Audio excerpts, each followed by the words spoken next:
Po e filloj këtë fjalë me një citim të shkurtër. Më vjen turp që në një histori 20 vjeçare, ku sa herë që ka fushat premtohet ujë 24 orë. Pas 20 vitesh ende nuk ka ujë. Nëse do të kisha qenë në pushtet për 8 vjet dhe nuk do ta kisha zgjidhur këtë problem, do të kisha ikur. Kjo nuk është fjala ime, kjo është fjala e kryeministrit që ka premtuar në 2013, pra para 12 vjetëve që ai kishte ende në opozitë dhe fitonte mandatin e parë.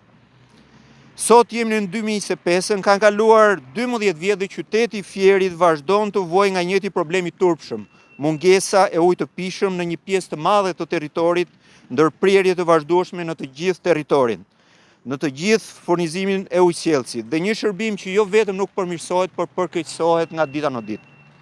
Nëse në 2013 kjo ishte një turp kombëtar, sot pas kaq vitesh pushtet qendror dhe vendor në duart të njëjtës parti, nuk është vetëm turp, është një dështim historik për qeverisjen e qytetit Fierit. Mungesa e ujit nuk është një problem imediat, nuk është një problem i emergjencës kombëtare, është një problem kronik.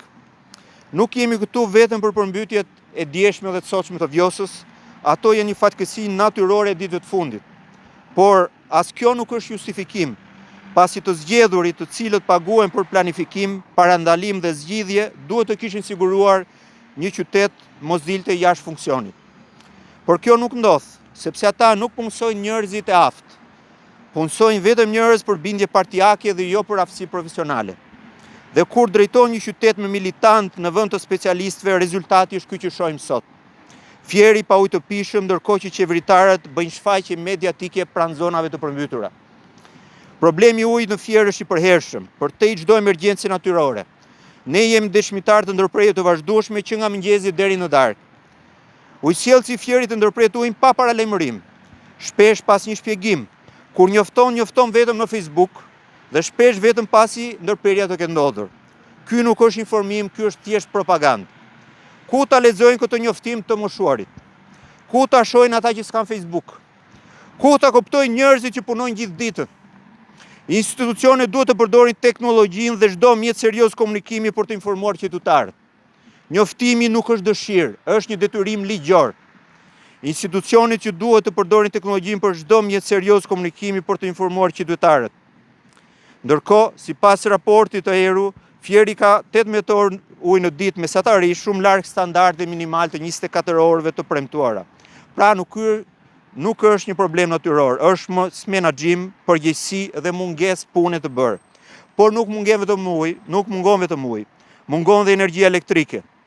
Thuajse çdo ditë Fierit i ndërpritet energjia elektrike pas një paralajmërim. Ose nuk ka ujë, ose nuk ka drita, ndonjëherë dhe të dyja njëkohësisht. Bizneset dëmtohen, pajisjet shtëpiake digjen, frigoriferat e ushqimeve prishen, familjet mbeten në errësirë.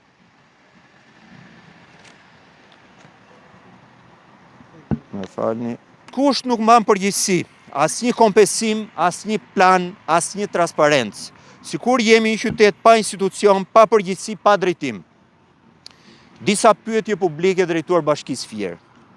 Ku janë studimet e mirë menduara për zgjidhje konkrete? Ku janë afatet kohore që merrni përsipër të realizoni këto vepra që prodhojnë studimet? Nuk mund të lani gojën me njoftime të përditshme për ndërprerje. Duhen dhënë afatet kur do marri fund kjo situatë. Pse nuk shfrytëzohen profesionistët, inxhinierët, urbanistët, ekspertët që ka ky qytet, përfshirë këtu dhe specialistët me përvojë, edhe ata që janë në pension, të cilët e njohin rrjetin më mirë se kushdo. Pse vendosen njerëz partije e jo njerëz profesioni në krye të detyrave? Qyteti nuk është një fond pune për militant. Qyteti është përgjegjësi, qyteti është një detyrim. Qyteti është jeta jone e përditshme. Ne duam zgjidhje, duam përgjegjësi e duam tani. Ne nuk jemi këtu të kërkojmë favore. Ne jemi këtu të kërkojmë të drejtat tona themelore.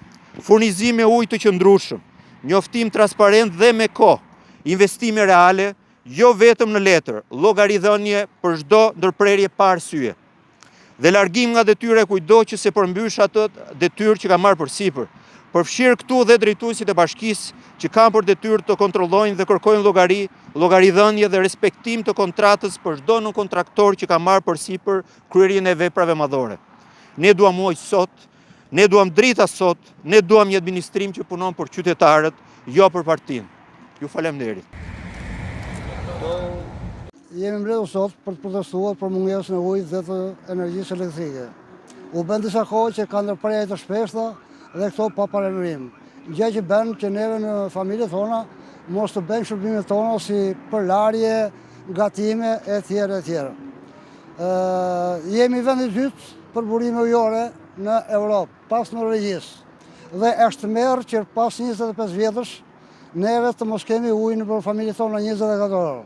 Kryeministri, kur mori pushtetin, premtoi që brenda mandatit të parë unë do merrem personalisht me ujin dhe nuk do iki pa ju dhënë ujë gjithë shqiptarëve. Por ndodhi e kundërta. Kryeministri nuk ka me mendjen as për ujin, as për energjinë elektrike dhe as për shqiptarët që vuajnë mungesën e ujit. Në çdo rreth, në çdo qark, në çdo qytet, në çdo fshat, ka mungesa të kësaj natyre. Prandaj, unë e di pse vjen kjo. Kjo vjen sepse është bërë një qeveri komplet hajdute.